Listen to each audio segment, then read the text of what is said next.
All right then. Yeah. Okay. So, I was thinking I might give you a little bit of an introduction before I start asking you the questions, so you know a little bit about me. So, I'm actually not in academia, right? I actually got into Félix Guattari because started reading him when I started to have like a psychotic issues back in 2020 and 2021. So like I basically was going crazy and untreated for months and months, and I really got into his work during this time. And his work really helped shape how I recovered and like how I was able to kind of like pull my life back together after that kind of thing. And I started making videos where I was just talking about what I had been reading, and over time I became more and more well read. And yeah, so that's what I do now. It's not all I do. I kind of do a lot of things on the side. I used to be a professional software developer, but things happened. I'm not in that industry anymore. But I do a bunch of things on the side now, and the channel is one of them. And I also collaborate very heavily with somebody named Reagan Pooley. They have a YouTube channel called Schizoanalytic Onion, and they are currently like early 20s, but they're already doing translation work for about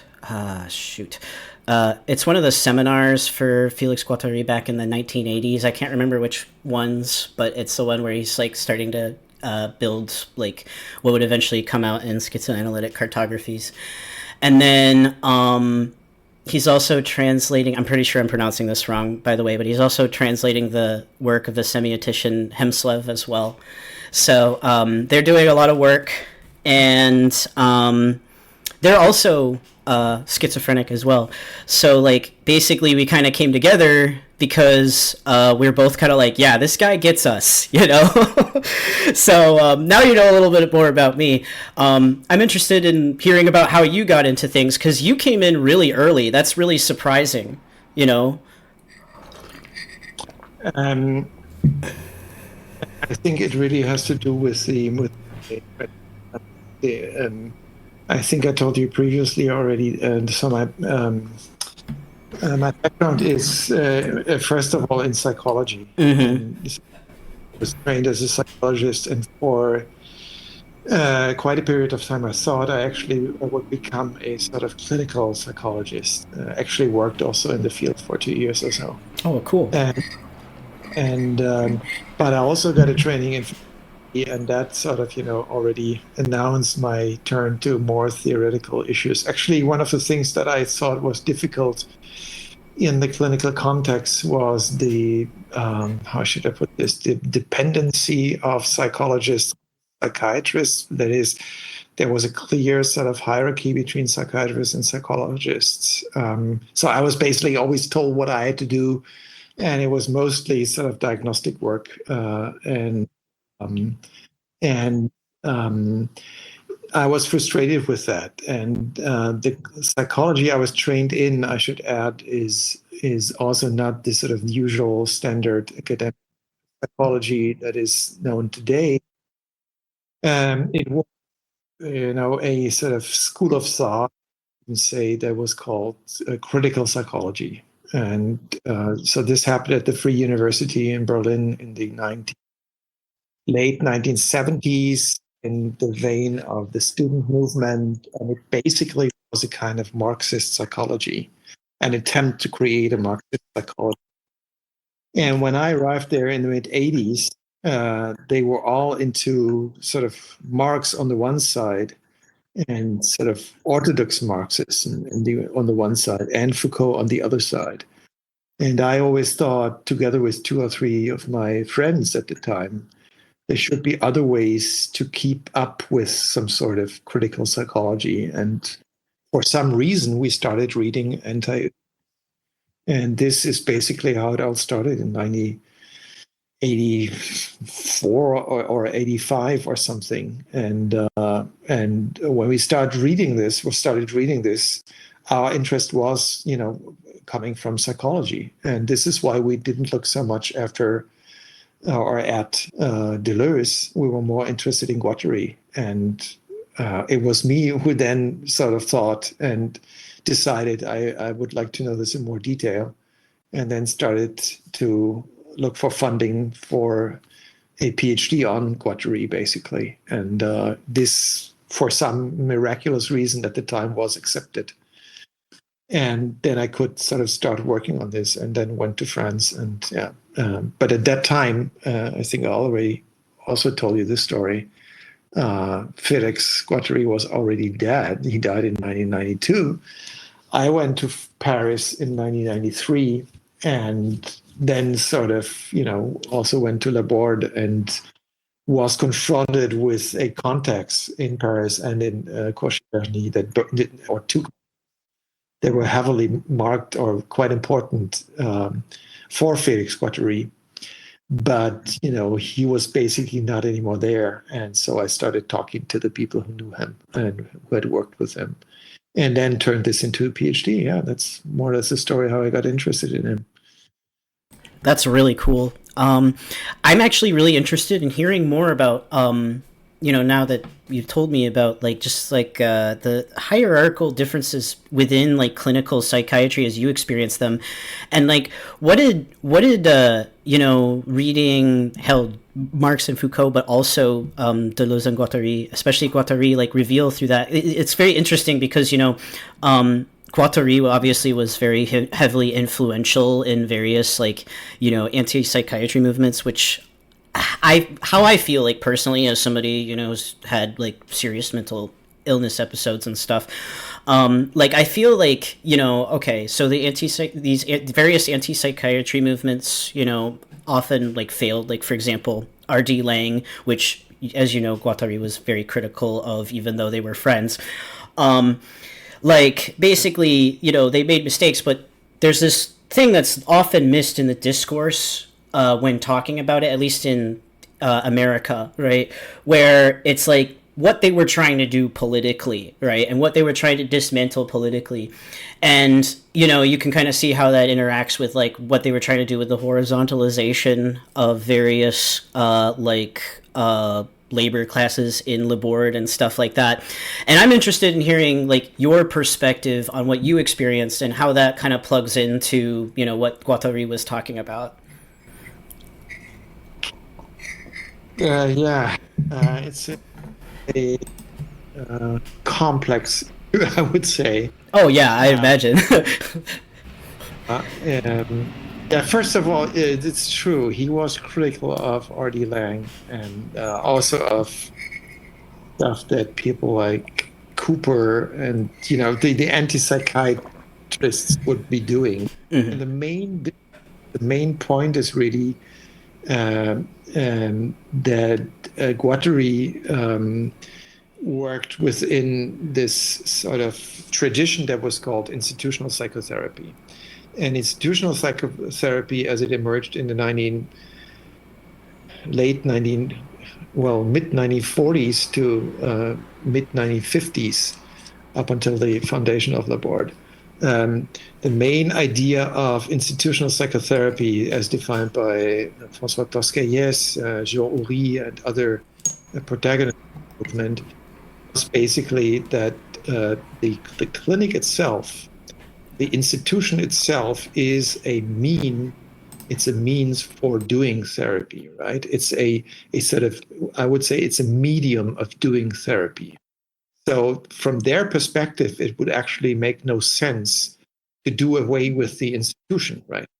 So the argument in psychiatry that the institution is the factor that makes crazy, right? It's sort of for the ill. This is an argument that they would not do at all. To the contrary, they would insist institution and the institution in a specific form is a necessary, but also sort of extremely helpful means for doing psychotherapy, right?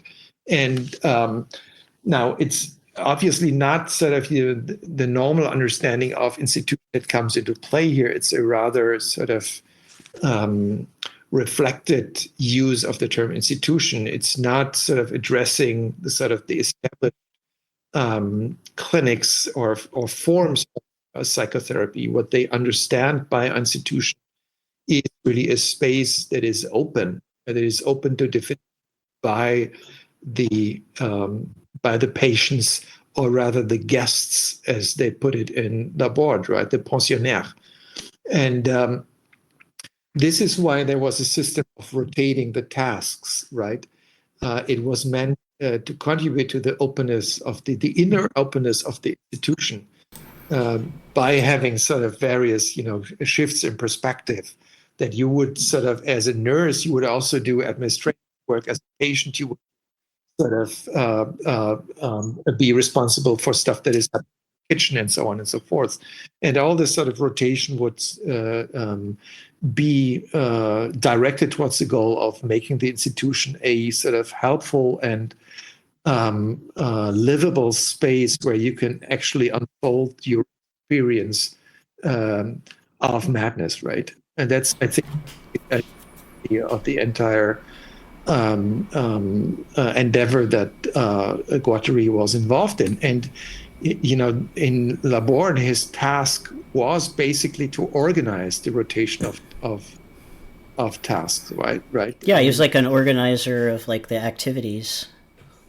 And he would also sort of manage the context with the outside of the clinic, right? There were lots of stuff that is going on with the surrounding villages. So once in a year they have these fantastic theater pieces that they stage, where the guests or the patients sort of would perform, as you can see. Really fabulous movie by Nicolas Philibert. Oh yeah, I know which one you're talking about. The one from in '97, I think. Yes, it's from 1997 or so. Basically, if you look at this movie, I think all of the patients in there I knew personally. It's really 1 year after my stay at my sort of internship in the clinic that the movie was shot, and every time I see it, it's really like seeing some old friends and really familiar faces from this period. What's interesting about that film is I've noticed that some of the people in there are the same people that appear in footage from like the 1980s. So they've been around in there for at least a decade. Yes, no, I mean, that's something that I was also rather impressed with, right? I mean, when I came to when the work that I did in clinical psychology was mostly in a small psychiatric ward in the Berlin University Hospital, and their focus were short time stays, and so they call it like a crisis intervention ward or whatever. So the maximum duration of your stay would be 6 months there, right? And when I came to Laborde, it really was the first time for me that I would encounter patients who had lived there like for 10 or 15 years. And I'd never seen before, these sorts of situations in which the patients were when they would sort of live for such a long time in a clinic, right? And I talked to Uri about this. And Uri was really striking what he said to me. He said, "Oh, yeah. A lot of people that come here are wondering why those patients are here for so long, like 10 years. But, nobody wonders about me. I'm here for like 40 years now." And he makes, he turns this into an argument about the way that he would sort of direct the clinic and live with the patients together there, right? He would sort of, make the point that his commitment to the institution is really that he shares the space with his guests, right? Mm-hmm. And for like 2 weeks or 2 years or 2 decades, but, over longer periods of time. And if you realize how long he actually did run the clinic, I mean, he was in his 80s, I think, when he died. Yeah. His commitment that, was quite that. Like he went from 53 and then he died in 2014. That's like incredible amount of time to dedicate to one institution.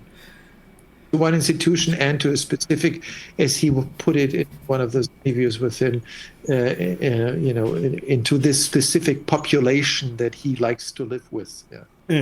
I mean, that's, coming from somebody who, is, had these kinds of episodes in the past and has dealt with like those sort of, crisis centers.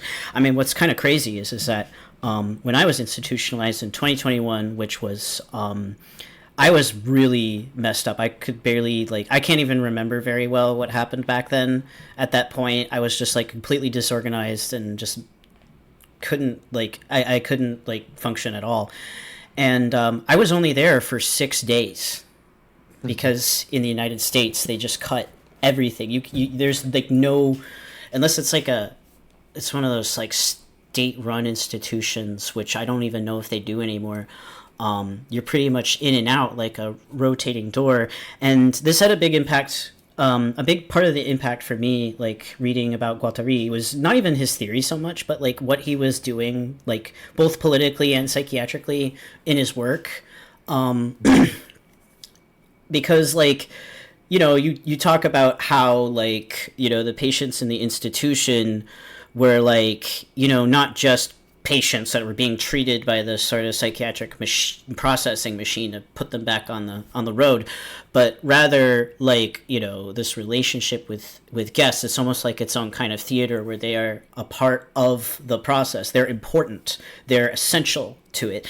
And, that really meant a lot to me when I was crazy because I really struggled to be able to function most of the time, but I had periods where I could think enough where I could read and think about what was happening to me relative to everything. And one of the most frustrating things was that in America there's no such thing that could ever exist like Laborde. It's so out of left what's possible in the American institutions of psychiatry, not just the political institutions and laws that prevent such a thing from happening, but also just the psychiatric institutions of how they conduct psychiatry in America and their values and how they view how people as not individual practitioners, but just as a whole, right? The attitude that we have towards mental illness and stuff like that.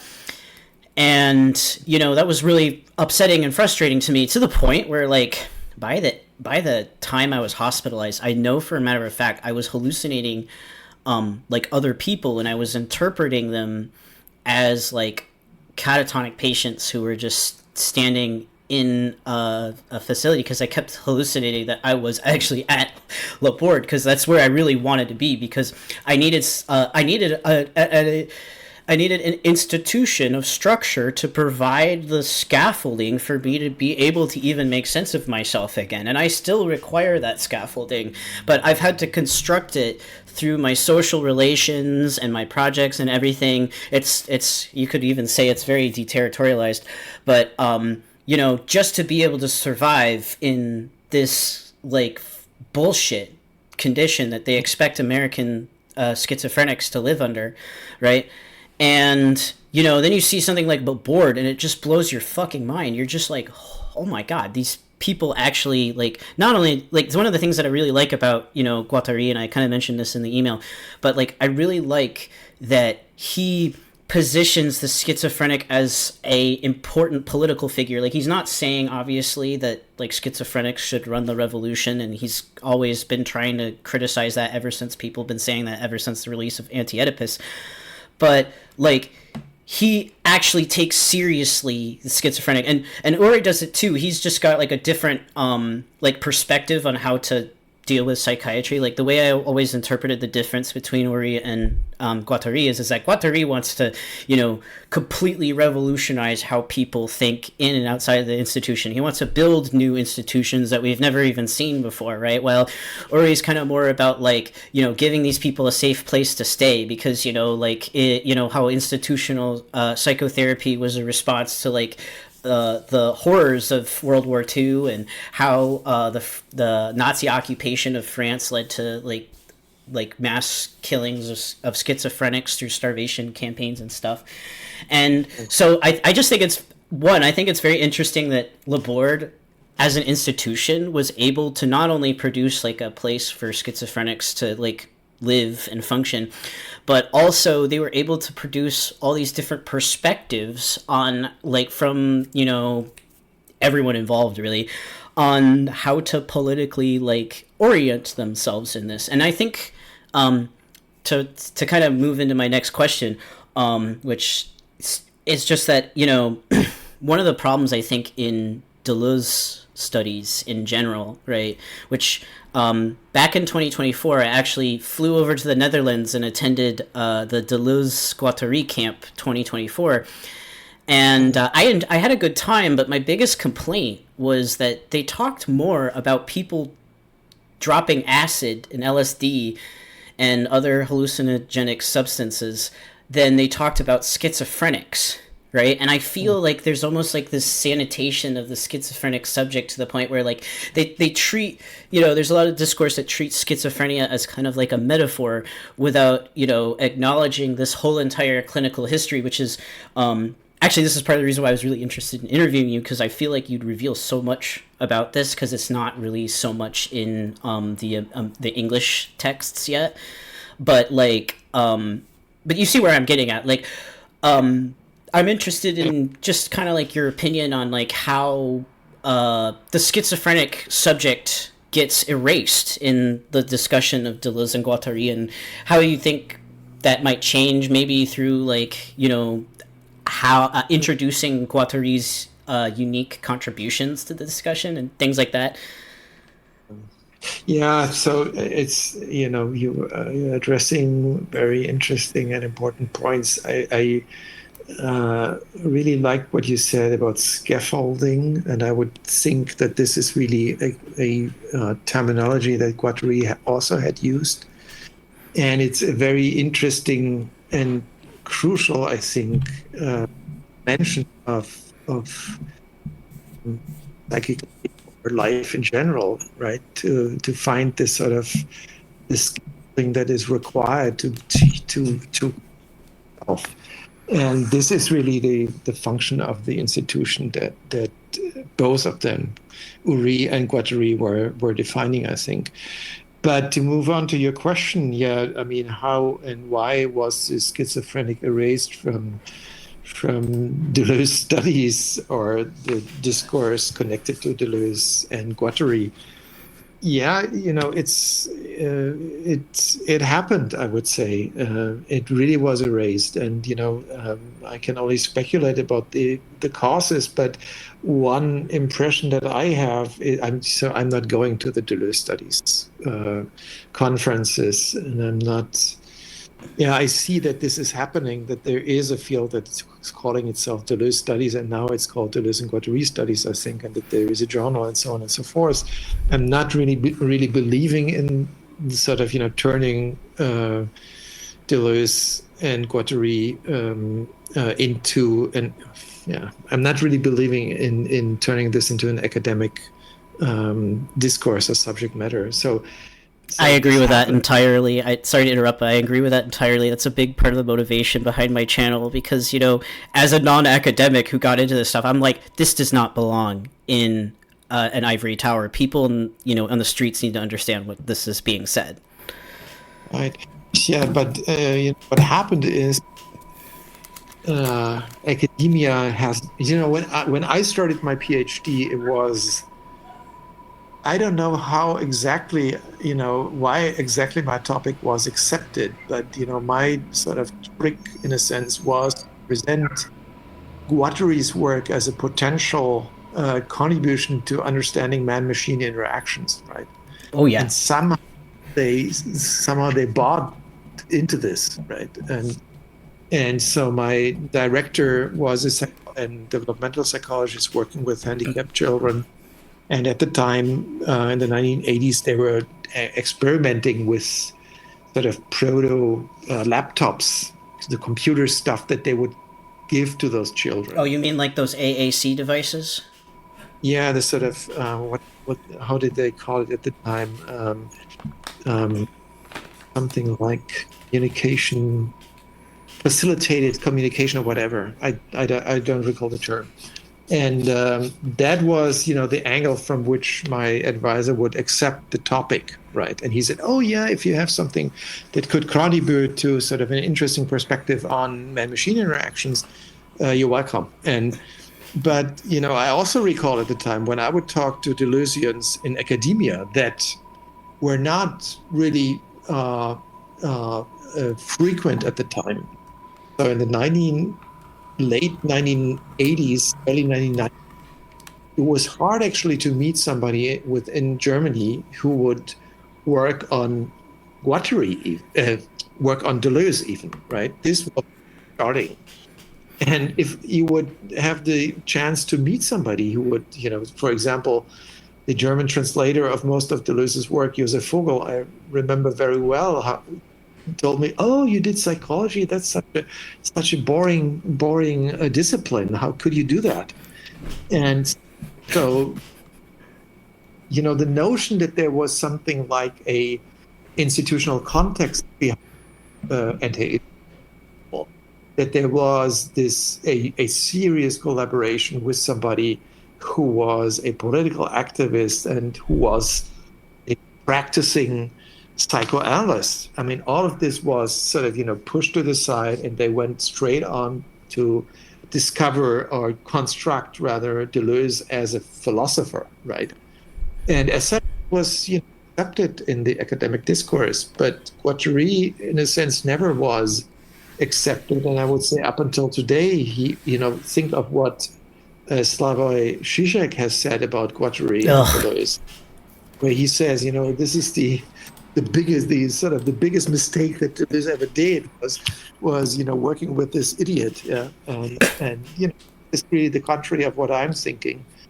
I would think to the contrary. The dryness of Deleuze that you clearly see in Difference and Repetition, the extremely academic character of his work that you can see there was rescued really through the encounter with Guattari, and it was turned different in something else. And it was crucial that he would encounter somebody who was an activist, right? Who did practical work, and it's up until today, I think it's hard to sort of get interested, get the academic discourses interested in Guattari, in part because his writing is so complicated and unique, and at the same time attractive and confusing, I would say. Yeah. And this is, and there is even not a clear record of what he has published. Oh yeah. And he did different that people have a hard time to really handle him. Yeah. I think that makes him quite interesting, actually. I was going to say, something that's kind of interesting about him is that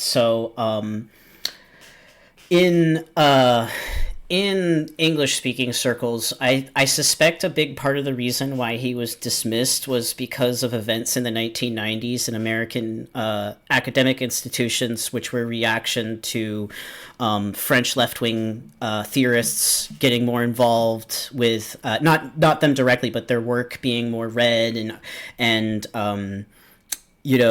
growing interest in the 1990s, and then there was this reactionary blow to it. And when I was researching that, right, to kind of just understand what the perspectives were, I think what really fascinated me was learning a lot about the translation history of Félix Guattari into English, because not only is for example the first translation of Chaosmosis that came out I think 97, right, uses a lot of choices that are pretty unusual for what would come out later, where it becomes more standardized what certain terms would be expected to be translated as. But what's also really interesting is that those people were reacting to small translations of Félix Guattari that I have yet to actually find, right? Okay. And it's actually interesting. I should actually go into detail and see what I could find. And sometimes they don't even reference what they're citing, which is maddening, because you don't know if there's just some random script out there that just got translated. So there was a bunch of piecemeal tiny essays that were translated, and it's just completely unknown, like, what is the actual extent of his work. I don't even know what's in those boxes in the archives, you know. There could be, so like, I haven't been able to reach out to the people in France yet, because I'm just an amateur. I don't have any academic background or any background in like formal like archival or anything, but I threw together the wiki as a means to try to encourage people who are in the field, because Guattari is, I don't know if you know this, but Guattari is kind of vulnerable to vandalism online, because as you said, he's not really like, he doesn't really have like a strong like interpretation that exists in academia to kind of counter that. So, you know, he's kind of a victim of a lot of like vandalism and stuff on various websites. So that's the reason why I made the wiki locked down, and the goal was to try to see if I could get some of that stuff going, but haven't been able to get in contacts. But don't worry about it. I was just rambling. No, I didn't know about the vandalism. So what exactly is happening? Well, I haven't seen it in a while, but like, this was largely related to the interest in accelerationism that happened in 2020. What I witnessed, right, was a lot of changes on the Wikipedia articles and stuff like that, trying to like essentially focus on certain kind of weird interpretations and stuff. It was very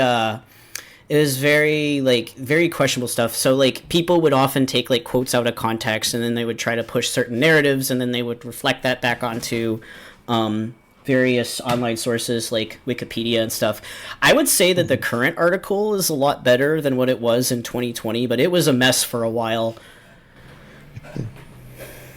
Speaking of which, or something that's perhaps related, what I try to do, when I came back from Paris at the time, and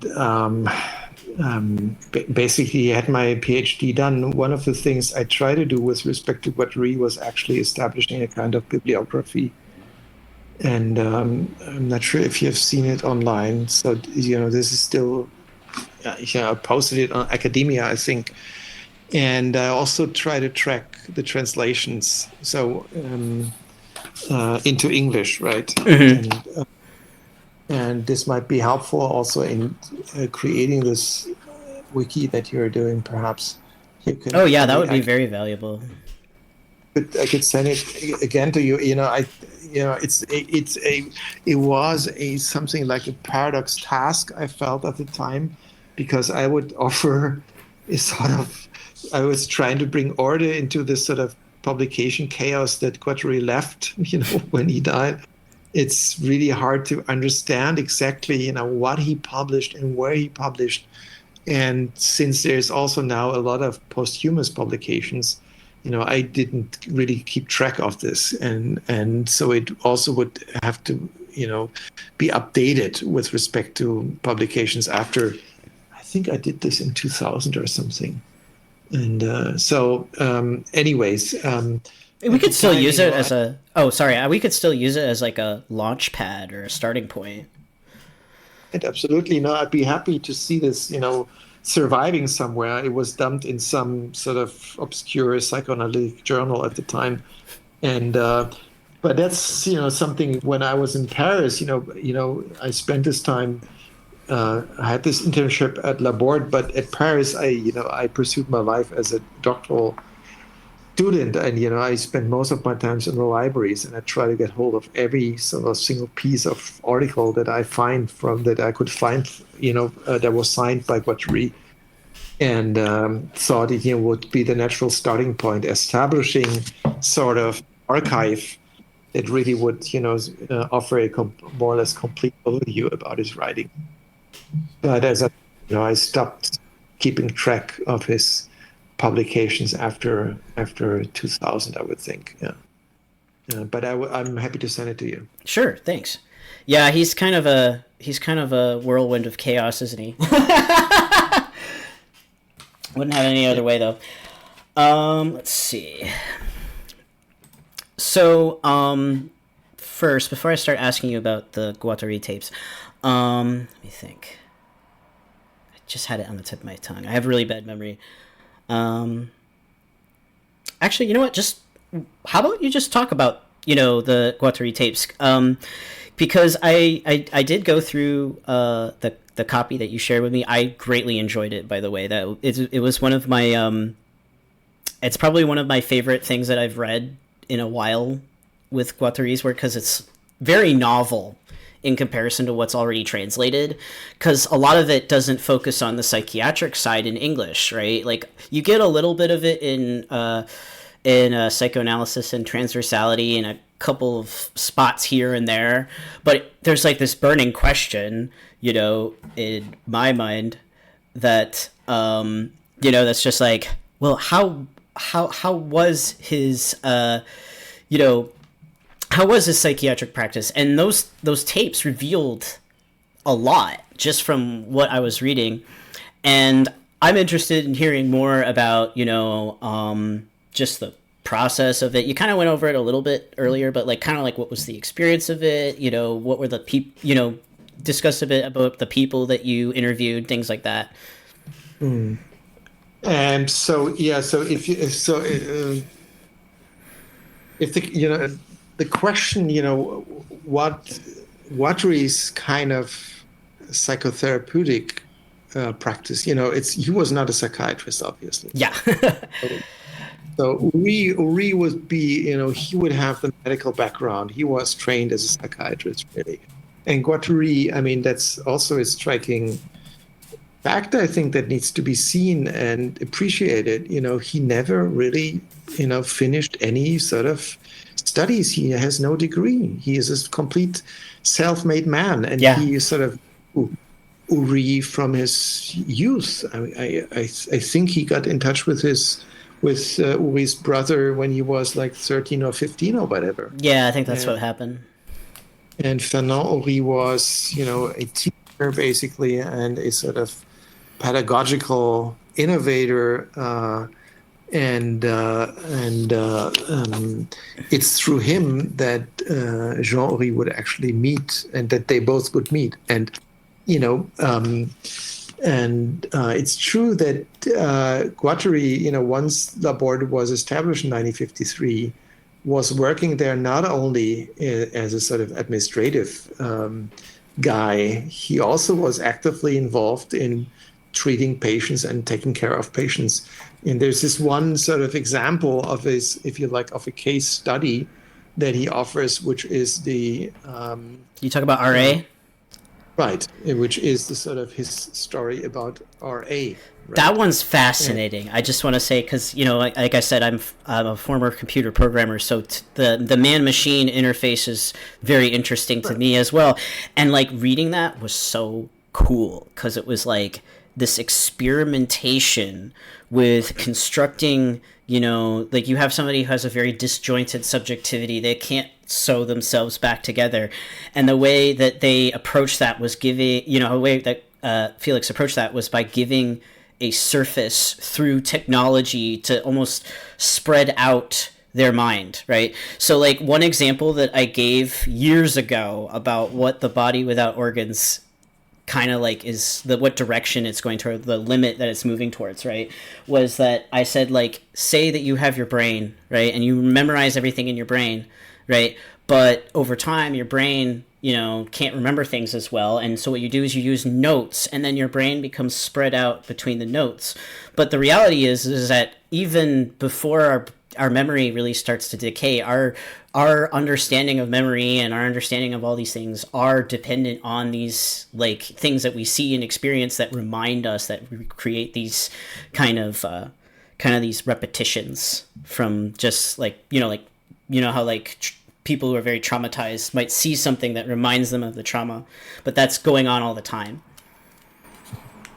Yeah, it's an interesting thing about the RA therapy. I mean, in a sense, it is the model of is exactly how you put it, is the way that that he is involving technology in the process, right? So there is a tape recorder that they use for sort of document sort of documenting this speech behavior. I would say the non sort of the not the moments when RA would speak, but to the contrary, the very moments when he would be reluctant and silencing and stuttering and so on and so forth. They also use film camera, and Guattari talks about so there's a collective work of sort of doing a movie in Laborde. Actually, there was an established practice for doing movies in the clinic. There is also a fantastic animation movie from are you talking about the monkey's teeth or whatever? Right, yeah. That one's awesome. For some reason, I always think that in the introductory section of this movie, you can see actually RA, the guy who's playing the instrument in the beginning. Wait, that's him? I don't know, but he's described in the case study as looking somewhat like Kafka, actually, and I think it fits in a sense. And be this as it may be, I mean, there's also the use of film camera, because once RA discovers himself on the screen, he almost has this sort of mirror face recognition of himself.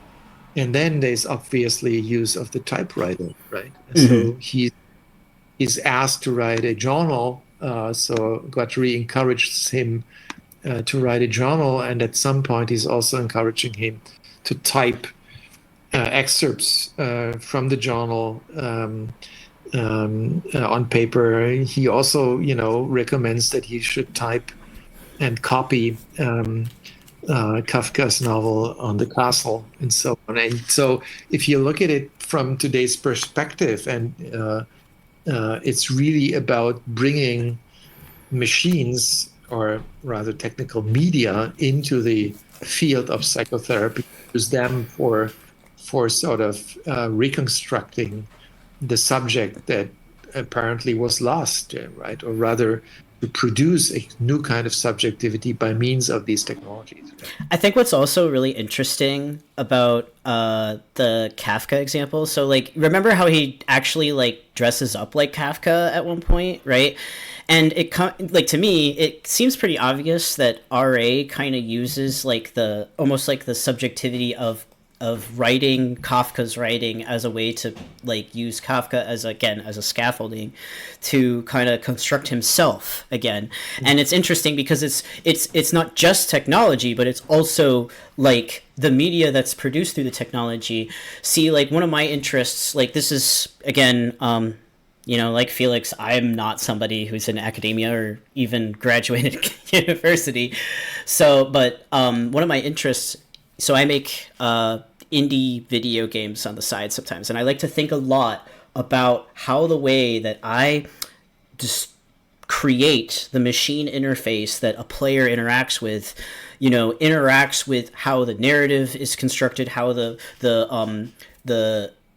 player's understanding of the world is constructed. In fact, a lot of the stuff that I use on my channel to explain certain concepts in schizoanalysis is through analyzing the Pokemon phenomenon in the 90s through this lens, right? Where it's not just the technology, right? But it's also the medium that's being produced, or the narrative that's being produced through the technology, and like how all these little narrative elements together construct the subject. So in these Pokemon discussions, right, I talk about how the video game, right, is a physical medium that has this narrative sewed into it using the way that the interface is constructed. So like the battles and the menus and all this stuff, right, it's all constructed to create a particular subjectivity, right, which is eventually reflected back into the real world, right, where people see themselves as, I like Pokemon, I can talk about Pokemon on the internet, and these interactions produced all sorts of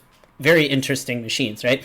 But if we take this back to RA, right, we can see that there's this whole complex that's being produced through him typing out the castle on the typewriter, because through like essentially almost you could say like a method acting of typing up these stories, he's able to kind of like reflect back the narrative subjectivity of being Kafka, right? And that gives him a platform to be able to stabilize himself.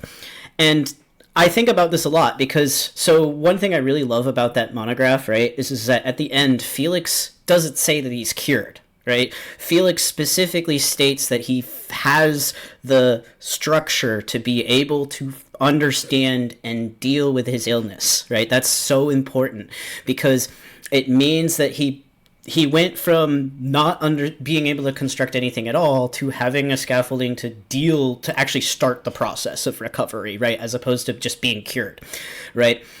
And, I relate that back to my own illness because I think about when I was really, really crazy. When I looked in a mirror, I didn't see my own face. I saw other people's faces, right? And that showed me how I was losing my own relation to my own subjectivity. So instead of being able to have like a a mirror phase moment where you're like, oh, that's me in the mirror, I was having the opposite happen. And I think it's just very interesting, especially processing the emotions of reading about these other people's cases relative to my own situations. Just seeing how one's sense of self can collapse and how it can be reconstructed through technology, through social machines. And that really goes into, I think what Guattari talks about with transversality. Yeah, I'm still thinking about this last, sentence in the monography on RA, the acceptance and sort of, the better understanding, also in a sense, the acceptance of this sort of illness. It strikes me as a goal or a sort of idea that is really, is heavily marked by psychoanalysis, the Freudian kind of psychoanalysis, because Freud also did not have the idea that he could actually heal people, right? Mm-hmm. That he sort of restore them. Actually, all of his work has this goal of acceptance, right, and better understanding of the condition in which you are or in which I am, and putting, giving the means, so to speak, to the hands of the person in question to be able to deal with what's going on. Yeah, it's like a framework that allows the subject to be able to construct relations with themselves and other social relations and stuff to be able to understand why they're acting the way they are. It's not necessarily a diagnosis of error, but a diagnosis of this is it's almost like a description. And the important thing, is I think to understand, and it comes back to the idea of scaffolding. Actually, the important thing, and it took me really a long time to understand Guattari's and also Rees' perspectives on this. Why I was really wondering, why would they bring in those sort of media? Why would they bring the typewriter? Why would they bring in the tape recorder and actually ask Uri about it? And he was sort of very reluctant, and he would say, "Oh yeah, I think it was interesting and innovative what he did. I'm not sure," and so on and so forth. Well, I actually think it was innovative and interesting because it reflected also this sort of general idea of the importance of, with Winnicott, you would say transitional objects, right? Mm-hmm. Objects that are sort of halfway between you and the other, so to speak. Objects that would sort of have the capacity to bring the process of symbol building or symbol formation again into action, right? So material objects that sort of, are required for you to build up a sort of interior, right? To sort of produce your own subjectivity. It's not something that you do in your head. It's something that you do in sort of exchange and in sort of, the active manipulation of things that are outside. Mm-hmm. Outside of. and hence the sort of the interest of this idea of scaffolding, right? So it really breaks away with the idea that the things that are going on for you are in your head. They're not, right? Mm-hmm. They are intensively mediated. They are exteriorized, and it counts, the way how they are exteriorized and what sort of options you have for exteriorizing, right? I'm not sure that video games are the perfect solution for everybody. They're probably not.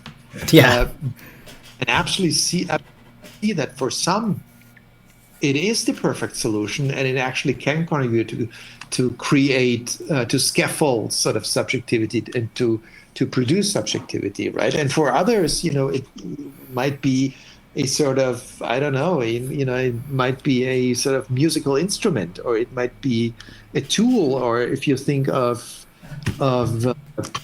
can be also stuff that you eat and drink and so on and so on. Yeah, that kind of goes back to how Guattari's work in Laborde was about like helping construct new relations to subjectivity through those different activities and through rotation of the grid and all of that. Right. Yeah, so it really breaks with the, and as a psychologist, actually, that is, I mean, if you look at this sort of the terminology and the sort of the things that he's using, it's sort of sometimes hard to really follow, because he would, for example, refer to a Lacanian notion, the object small a, objet petit a. And I always wondered why he would bring this in, because for me, it never would sort of fit with the idea of scaffolding. Now, the thing is that there are some sort of presentations in Lacan of the object petit a, of the object small a, that are actually very close to transitional objects, right? And it's, I think, probably this sort of version, the early 1950s version of the object small a, that was important and crucial for Guattari. At the same time, you find similar ideas in Gisela Pankow, who worked with the sort of, with her psychotic patients by offering, I don't know exactly what the English word for this is, by offering sort of not clay, but sort of a substance they could sort of manipulate and form, and build sort of figures out of this. I don't know what the word Like a is. polymer clay or something, yeah. Yeah, clay or something, but more sort of rubble sort of version of clay. I don't know what the word for this is in your language. But anyway, so it all goes through the idea of mediation and sort of exteriorization, or as he would put it, sort of machinic assemblages, right? And for a psychologist, this is really hard to think, because as psychologists, you're mostly trained to have a notion of psychic life as something interior. It's inside of your head.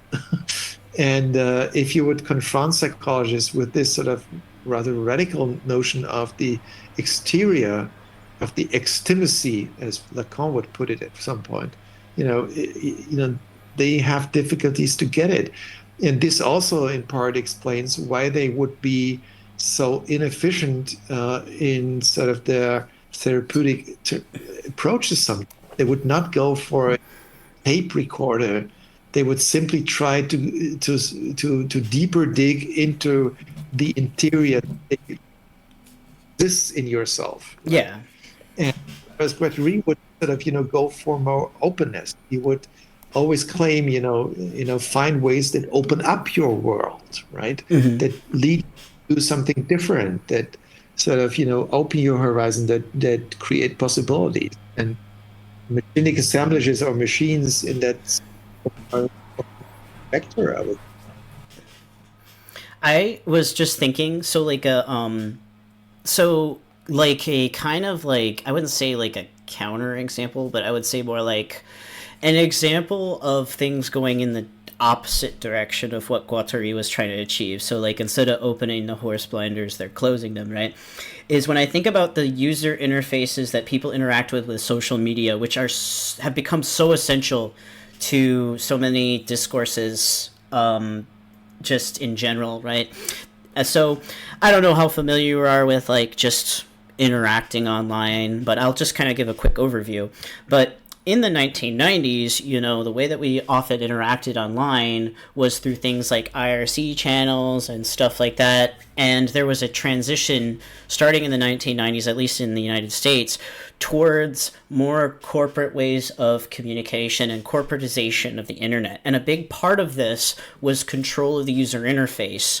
And for example, there is a software right now called Discord, right? It's a chat software. It's very popular with gamers, and a big problem with Discord is that the ability to customize the interface that you interact with is extremely limited.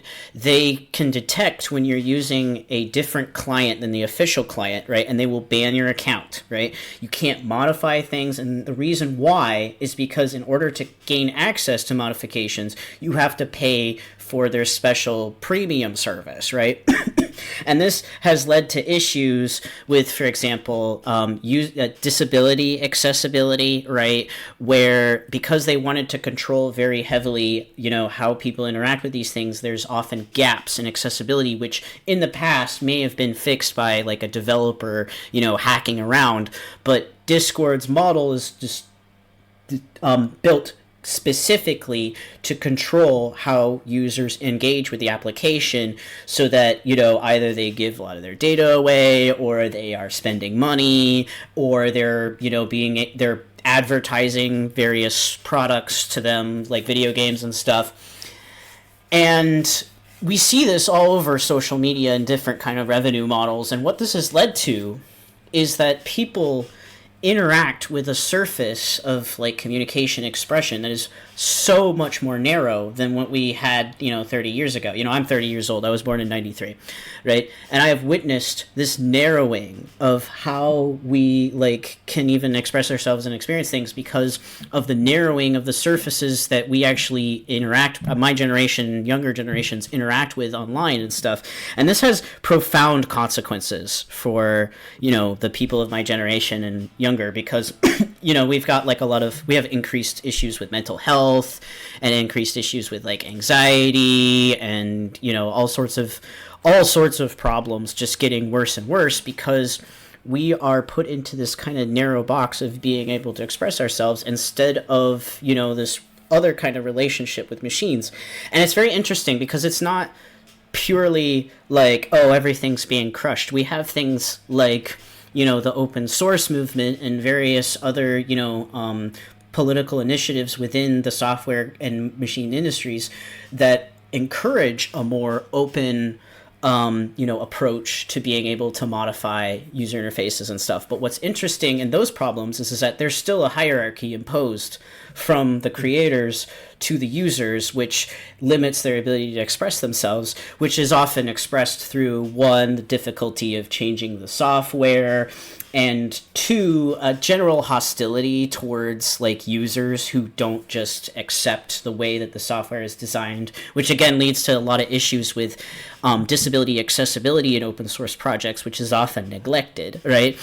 And so basically what I'm getting at is that what we've witnessed in the last 30 years since Félix's death is just the exact opposite of what he was trying to achieve with machines. We experience a narrowing of subjectivity more and more and more, right? Because of these powerful, people trying to concentrate, value and capital extraction through these interfaces. So I was interested what you might have to say about what you've experienced in that direction. Look, I mean, I completely agree with your account. It's Guattari died in 1992, so he did not really experience the internet as we know it, right? And still, it's rather surprising to see what he has to say about phenomenal sort of what he calls planetary computation, for example. Mm-hmm. The rise of interconnected databases. I mean, this sort of terminology you find in his late writings, and I think he really believed in the power and the creativity of these technologies, And at the same time, he would also sort of, anticipate on the restrictions imposed on these technologies, precisely by the mechanisms that you're referring to, namely the sort of, the need for companies to turn the use of these technologies into some sort of business, have users turned into basically, right? And I think, I mean, he would offer lots of tools for analyzing these more recent developments, and they would have, simply be put to use, right? The big advantage I think that you have there in Guattari is that he is quite explicitly actually anchoring his own perspective, his own account of these developments in a sort of broader perspective that so he never sort of reading Marx, and he would up until his sort of late writings, thinking also about pieces that he would write together with Eric Aliès, that he would sort of be interested in a sort of constructive dialogue with Marxist philosophy, right? And this is a rather explicit feature of his writings that I think, from today's perspectives, makes him quite interesting and quite attractive for the humanities, actually. Yeah. I think so. I think so too. One of the things I really like about Félix is that even though he died in '92, he seemed very in tune with the direction that the world was going with technology and stuff. I'd say more than most of his philosophical contemporaries of the time, because I think he just really very acutely understood the relationship between technology, media, the arts, psychology, and politics and the world at large. And it's kind of funny because it's he's very optimistic, right? So I kind of see him as this guy who's just everybody's oh no, the world's ending, and he's wait, the world isn't necessarily ending. There's a way out of this. It's just completely crazy. And they're okay, Félix, but how the hell are we going to do that?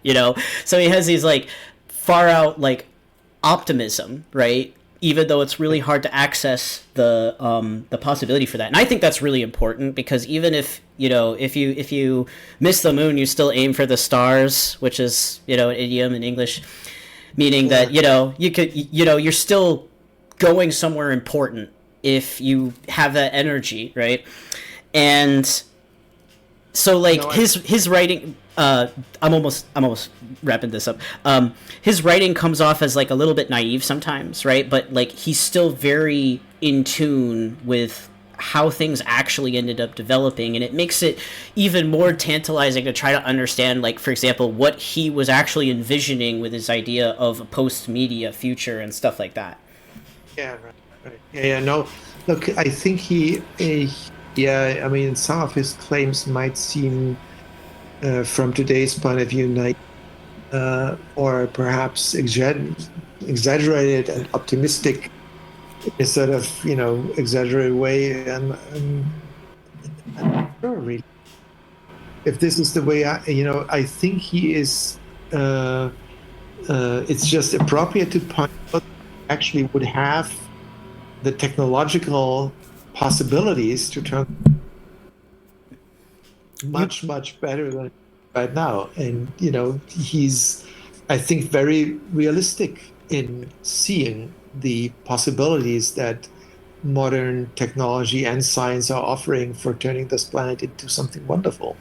He's struggling really with all the processes that prevent us from getting there. Right? Yeah. And in that sense, he is a sort of, you might also call him a utopian thinker, and in a very sort of constructive and sort of down-to-earth way. He's really looking for the possibilities that we have, believe in those possibilities, and he believes in the possibilities of using them for a better world. I myself become kitschy if I, trying to describe, his position there. But there is a position that I think is pretty close to this, and it's a German philosopher that is also not sort of standard reading, but I think he's quite interesting if you compare him to Guattari, and if you compare, for example, also his criticism of psychoanalysis with Guattari's criticism, and this is the German philosopher Ernst Bloch. I'm not sure if you have heard the name. Never heard of him. Yeah, he's more or less, coming from the context of the, or often associated with the Frankfurt School, and I'm not sure how much of his writing, and he died in the 1980s or so, and I'm not sure how much of his writings are translated into English, but he sort of tried to combine Marxist thought with sort of utopian elements, and it's coming pretty close to what Guattari was after. And I, at the time when I did my PhD, I thought there are striking parallels between the two authors. Would like to explore them more, but as this happens in academia, I never really have the time for doing it. I would love to do it. Isn't that the way it always is, though? Let me type you the name into the. Is there a chat here? Yeah, there's a chat. Oh, I think I see it. Right. Okay, yeah, I've never heard of him actually, but that's something that I've. Huh?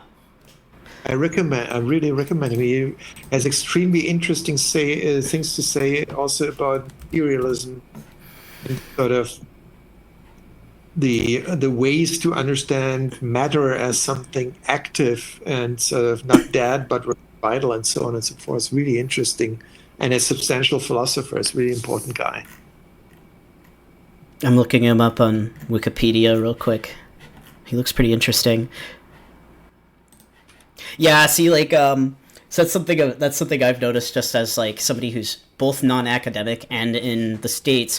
Things that are not translated or talked about a lot in English circles, it's just really hard to get the full picture. That's been like a large part of why I've been getting more interested in like reading. I can't read French very well yet, but I've been learning slowly. And a big part of the reason is just because like there's so much work that is just missing across translation barriers, which I'm sure you're very well aware of. And it's like it's very interesting because of how like what has been translated and what's been interesting to translators and stuff reflects itself in what is known in the discourse in English. So like, for example, like going back to what we were saying about, psychiatry, I think a lot of Deleuze translators were not super interested in the psychiatry and psychology parts of, Guattari, right? And they didn't really care. Yeah, huh? They weren't. They were. Yeah, they were more interested in like the abstract theoretical points, which I think because Guattari is very practical, like he's trying to do something in real life.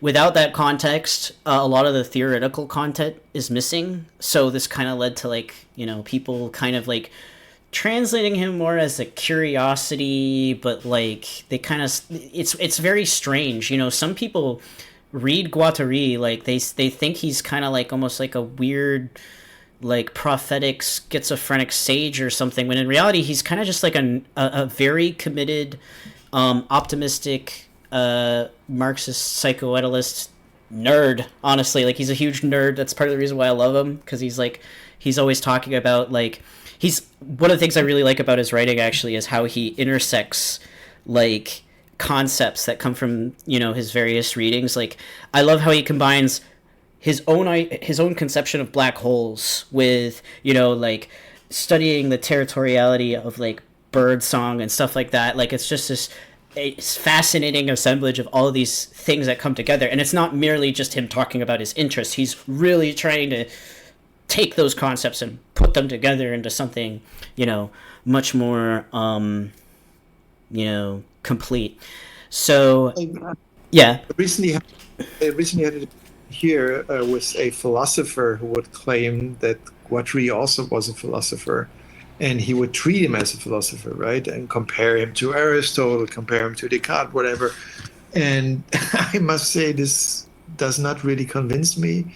I would argue that, the kind of discourse that Guattari has created still needs to be characterized. I'm not sure exactly what kind of discourse this really is. You could also claim, for example, that his discourse is the discourse of a political activist, obviously, but you could also that he is more something like an artist, Oh yeah. right? He's Right? his work is also just very artistic in general. Like the metaphors that he uses, part of what makes him so complicated for people studying philosophy is just like the fact that he uses terms like constellations and stuff like that. Like his word choice and his reading is an art in of itself, even though it is like it can be highly theoretical. And of course, there's his screenplay, but we don't talk about that. Yes, it's really. I actually really enjoyed his screenplay. That was actually what got me into him initially. Like, I didn't care about Anti-Oedipus at all. I was like, oh, big nerd book. I don't care about that. But then I find out he writes a screenplay, and I'm like, whoa, he's a philosopher who tried to make art, but it didn't happen. And then I read it, and I'm just, what? But I love it. I love it. Don't get me wrong, but Really amazing guy. yeah.